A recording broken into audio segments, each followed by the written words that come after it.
takbir dan qiraat, orang yang kelu dan orang yang keras lidah macam mana?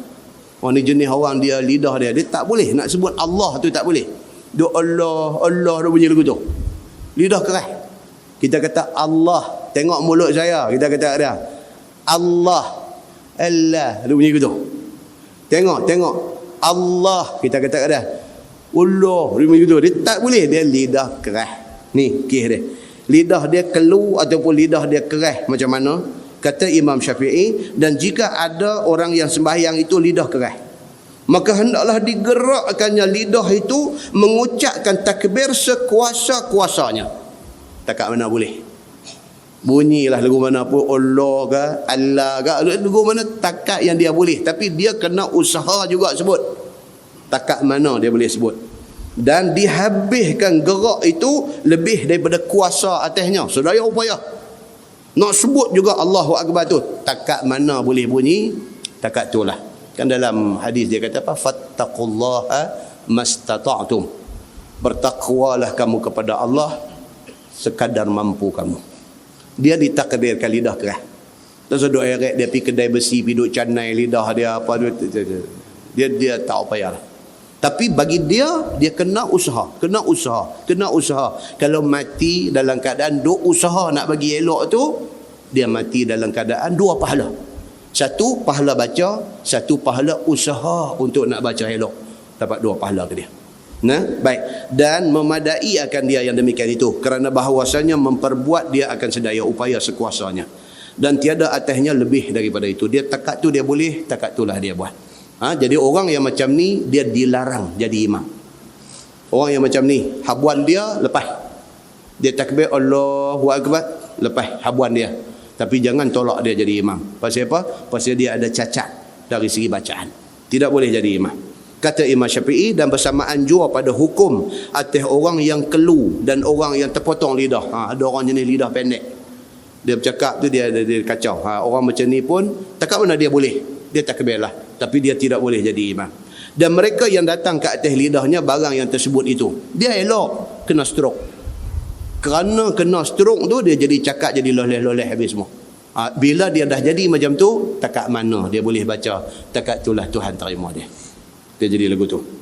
Jangan bila kena stroke tak semayang lah.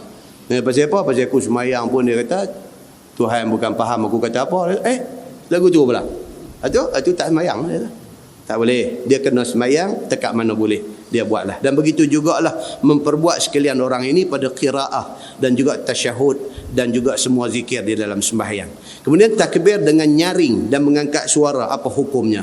Kata Imam Syafi'i di dalam dan aku suka bagi imam menyaringkan ia dengan takbirnya dan dinyatakan sebutan dan bunyinya. Siapa jadi imam kena deras sikit masa takbiratul ihram tu. Allahu Akbar, dengar. Itu suara tu imam sudah takbir. Imam Syafi'i kata aku suka begitu. Dan tiada melerek-lerek bunyi dan tiada berpotong-potong. Jangan sampai panjang sangat. Allah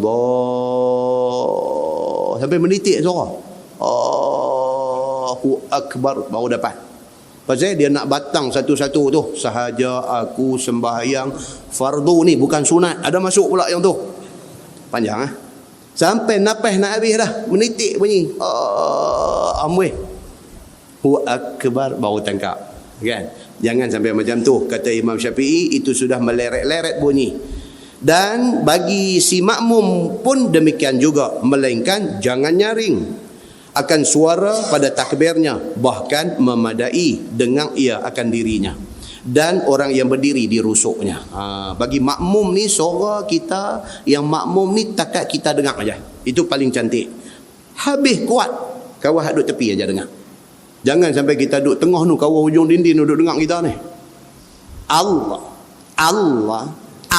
duduk tak dapat lagi tu. Sampai tepi dinding tu duduk beralih tengok ni. Sebab dia ni beralih tengok Allah. Bunyi pun satu macam. La ilaha illallah, tuan-tuan. Saya dulu masa duduk mengaji dulu ada satu kawan jadi lagu ni.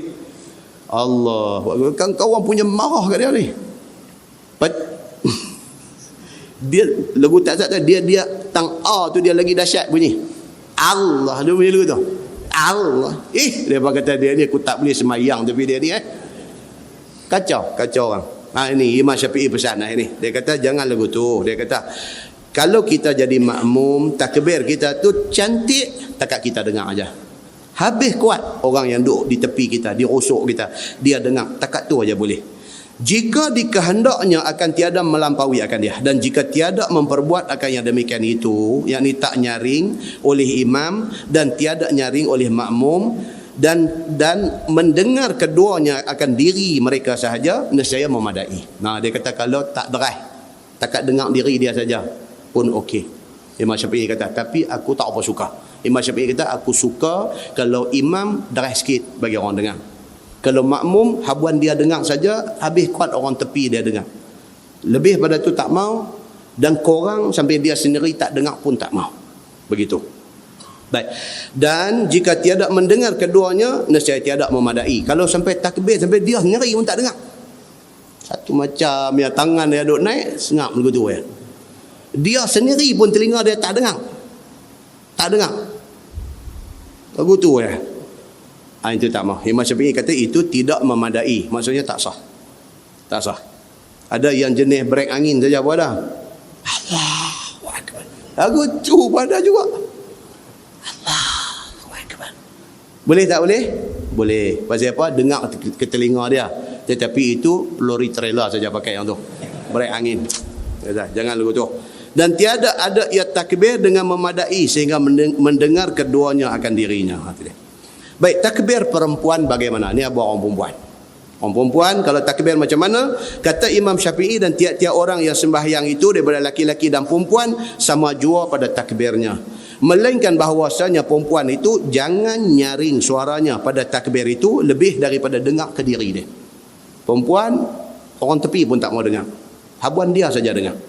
Dan jika jadi imam perempuan itu kepada orang lain, maka sukalah aku, kata Imam Syafi'i, bahawa memperdengarkan mereka itu akan dirinya sahaja. Kalau dia jadi imam kepada jemaah perempuan pun, takat habuan dengar dia saja.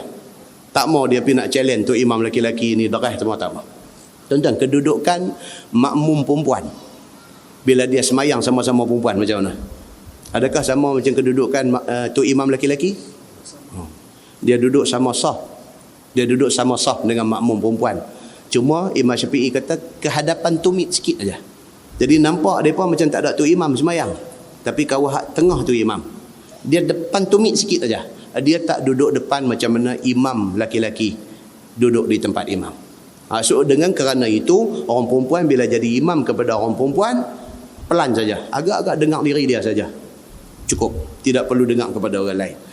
Dan jangan tinggikan suara ke atas orang perempuan ini. Maka apabila mengucap takbir intiqalat kerana nak turun, nak bangun daripada duduk dan sebagainya, rendahkan suara kepada takbir-takbir itu orang perempuan. Suara dia kena lagu tu aja. Tak mau deras-deras. Kemudian dia kata takbiratul ihram itu wajibkah? Itu tak payah baca. Pasal apa? Pasal semua dah tahu jawapan dia. Wajib tak wajib? Wajib. Baik, wallahu a'lam.